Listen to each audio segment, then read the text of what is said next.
क्या प्रधानमंत्री नरेंद्र मोदी के दौर में भारतीय मुसलमान सताए जा रहे हैं? क्या वे स्वयं को असुरक्षित महसूस करते हैं? इतिहास का वह कौन सा कालखंड था जब इस भूखंड में मुसलमानों ने खुद को पूरी तरह से सुरक्षित माना था? क्या गांधी और पंडित नेहरू के समय हालात अलग थे? आखिर इस समय इस असुरक्षा की जड़ें कहां पे हैं? पिछले दिनों दो घटनाओं ने इस चर्चा को फिर से तेज कर दिया कि मुस्लिम असुरक्षा का नैरेटिव कितना भ्रामक, विभाजनकारी और दोहरे मापदंडों पर टिका है।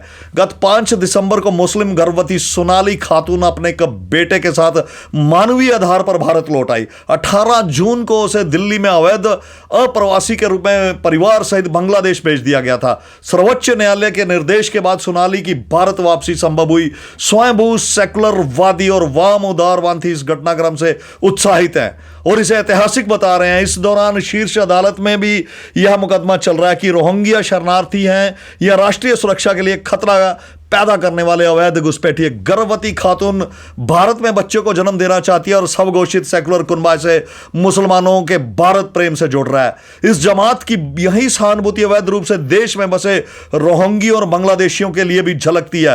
विडंबना देखिए कि यही तबका पिछले एक दशक से दुनिया भर में भारत को मुस्लिम विरोधी, असुरक्षित और असहिष्णु बताकर बदनाम कर रहा है। यदि भारत मुसलमानों के लिए इतना खतरनाक है तो गर्भवती सोनाली खातून को भारत में बच्चे पैदा करने की इच्छा को क्यों सराहा जा रहा है? क्या अवैध रूप से घुसे रोहिंग्या बांग्लादेशी मुस्लिमों को भारत में बसाने की मांग उठाई जा रही है? वास्तव में यह औपनिवेशिक मानसिकता से ग्रस्त वर्ग की प्रधानमंत्री मोदी के प्रति गहरी नफरत है, जिसमें यह सच ढकने का प्रयास किया जा रहा है कि इस भू क्षेत्र के मुसलमानों में सुरक्षा की भावना लगभग 300 वर्षों से व्यापक है। वर्ष 1707 में औरंगजेब की मौत के पश्चात इस्लामी ताकतों का हिंदू, बौद्ध, जैन, सिख आदि गैर मुस्लिमों पर अत्याचार करने का राजनीतिक सामर्थ्य घट गया। इस बेचैनी में मौलवी शाह वजीउल्लाह, जिसकी प्रेरणा से तालिबान का जन्म हुआ, उसने अफगान शासक अहमद शाह अब्दाली को भारत पर आक्रमण करने का बुलावा भेजा ताकि काफिर मराठों पर इस्लामी राज फिर से कायम हो सके।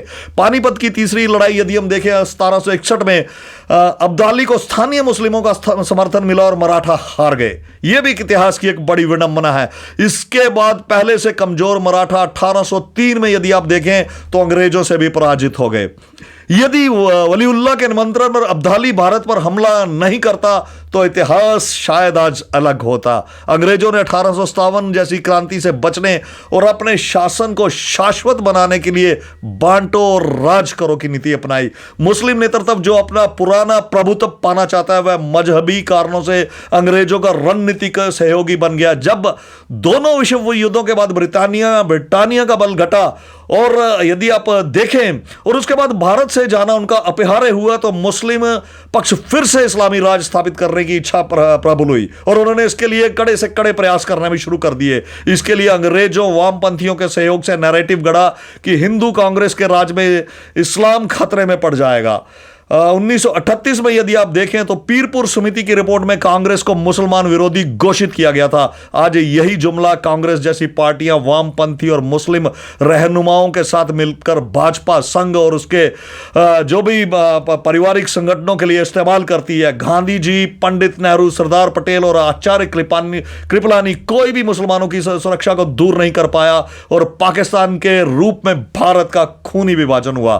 क्या पाकिस्तान जिसके सेना प्रमुख आसिम मुनीर मदीना के बाद कलाम को बुनियाद पर बनी दूसरी रियासत कहते हैं, वहां मुसलमान सुरक्षित हैं? देवबंद तहरीकी तालिबान पाकिस्तान और बरेलवी तहरीकी लबलैक जैसे इस्लामिक संगठन दीन के नाम पर ऐसी हिंसा पर उतार आते हैं जिसमें मुसलमान ही मुसलमानों के हाथों मारे जाते हैं। शिया मस्जिदों पर बम धमाके आम है। अहमदिया मुसलमानों को मुस्लिम नहीं माना जाता। इसी तरह अफगानिस्तान में यदि आप देखें तो हजारों शियाओं का दमन और चीन में उड़कर मुसलमानों का राजकीय उत्पीड़न जग जाहिर है। इस पृष्ठभूमि में भारत में सभी प्रकार के मुसलमानों को समान और कुछ मामलों में अधिक संवैधानिक अधिकार प्राप्त है। देश के लगभग 22 करोड़ मुसलमान हैं। पिछले 7 दशक में उनकी आबादी सर्वाधिक 7 गुना से अधिक बढ़ चुकी है। यह ध्यान देने वाली बात है कि पिछले 7 वर्षों में यदि आप 7 दशकों में माफ कीजिएगा देखें तो उनकी आबादी 7 गुना से अधिक बढ़ चुकी है और इसमें इस समय भारत में इनकी जो संख्या है लगभग 22 करोड़ के लगभग है। अगर भारत सच में मुसलमानों के लिए असुरक्षित है तो उनकी आबादी कैसे बढ़ी? म्यांमार में तथाकथित उत्पीड़न झेलने वाले रोहिंग्या मुस्लिम क्यों भारत आ रहे हैं, जिन्हें बसाने की जो वकालत है ये तथाकथित सेकुलरवादी लोग कर रहे हैं? ये चीज अपने आप में ये बड़े प्रश्न है कि जिस प्रकार का एक भ्रामक प्रचार प्रधानमंत्री नरेंद्र मोदी और उनकी सरकार के खिलाफ किया जा रहा है कि देखिए प्रधानमंत्री नरेंद्र मोदी के नेतृत्व में जो भारत के मुसलमान है वहां पे असुरक्षित है, जबकि दूसरी तरफ आप देखें तो जितने भी पड़ोस के मुस्लिम देश हैं वहां से लोग माइग्रेट होके भारत में बसना चाहते हैं। आखिर क्या कारण है? यदि आप देखें बांग्लादेश, म्यांमार, इन सब से जितने भी लोग हैं वो अवैध रूप से भारत में आते हैं और यहां पे बसना शुरू कर देते हैं। हालांकि अब सरकार ने एक कड़ा रुख इन पे ऊपर अपनाया, लेकिन जिस प्रकार का नैरेटिव गढ़ा जा रहा है कि जिस प्रकार की वो, क्योंकि अब बात यह है कि पश्चिम बंगाल के चुनाव सर पे हैं। पश्चिम बंगाल के चुनाव अब थोड़ी ही 1-2 महीनों के बाद पश्चिम बंगाल के चुनाव आने वाले हैं और पूरी तरह से ये जो तथाकथित सेकुलरवादी ताकतें ये चाहते हैं कि ऐसा नैरेटिव गढ़ा जाए जिसमें ये दर्शाया जाए, क्योंकि पश्चिम बंगाल में यदि आप देखें तो लगभग 30% से तक जो मुसलमानों की एक जनसंख्या है और वो उनके वोटों का एक बड़ा चंक है, जिसे ममता बनर्जी पूरी तरह से वो जो तृणमूल कांग्रेस में के पक्ष में रहता है। इस बार चूंकि वहां पे एक प्रकार का जिस प्रकार के वहां पे पिछले कुछ दशकों से आपने देखा कि जब से ममता बनर्जी वहां पे राज कर रही है, हिंदुओं का उत्पीड़न अपने चरम पे है और इस उत्पीड़न के खिलाफ अब इस बार लगता है कि ममता बनर्जी की सरकार की वहां से विदायगी तय है। और जिस प्रकार वहां से बाबरी मस्जिद के नाम पे एक किस्म का बाबर का पूजा पाठ किया जा रहा है, उन्हें एक प्रकार का उस बाबर जिसने बिल्कुल एक निरंकुश तरीके से भारत को लूटा, उसे वहां पे एक सम्माननीयत के तौर पर वहां पे उनकी मस्जिद बनाई जा रही है और उसके लिए ईंटें, गारा, पत्थर, ये सब लोग जो मुस्लिम जो कट्टरपंथी लोग हैं वो उस चीज़ को भड़का रहे हैं।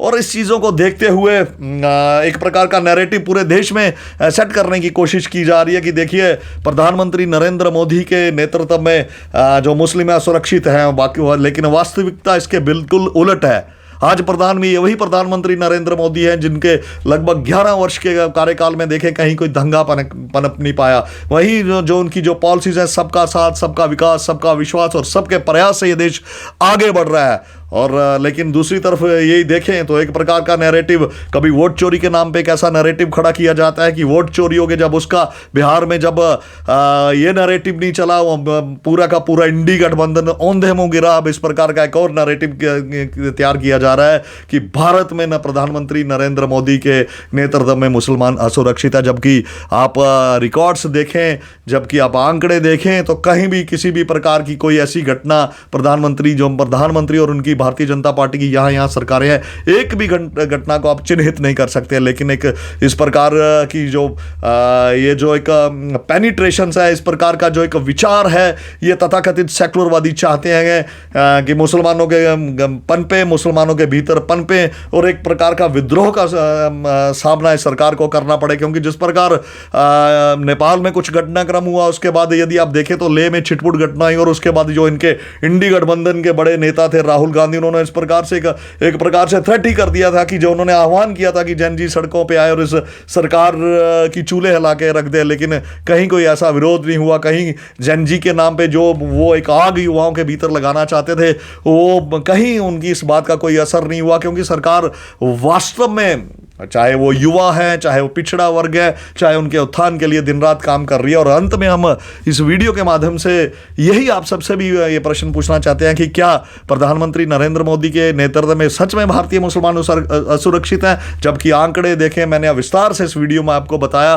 कि तब देश के आज़ादी के पहले क्या परिस्थितियां थी, अब क्या परिस्थितियां, और किस प्रकार ये देश जिसे प्रधानमंत्री नरेंद्र मोदी ने 2047 तक विश्व गुरु बनाने का लक्ष्य रखा है, वो निरंतर उस दिशा की ओर अग्रसर है। जबकि ये तथाकथित जो कुछ सेकुलरवादी लोग हैं इसकी राह में अड़ंगे ढा रहे हैं, लेकिन ये अड़ंगे ज्यादा नहीं चलेंगे और इनके ये प्रयास होंगे मुंह ही गिरेंगे। तो ये था हमारा आज का इस वीडियो। आपको हमारा ये वीडियो कैसा लगा कमेंट बॉक्स में जाके जरूर बताएं। और जाते जाते मेरे इस चैनल, आपके इस channel talks with Indrajit Samyal को लाइक करें, सब्सक्राइब करें, शेयर करें। आपका एक लाइक, सब्सक्राइब, शेयर हमें वो ताकत देता है ताकि हम इस प्रकार की और भी नए वीडियो बना के आपके सामने आ सकें। तब तक के लिए धन्यवाद। जय हिंद, वंदे मातरम, भारत माता की जय।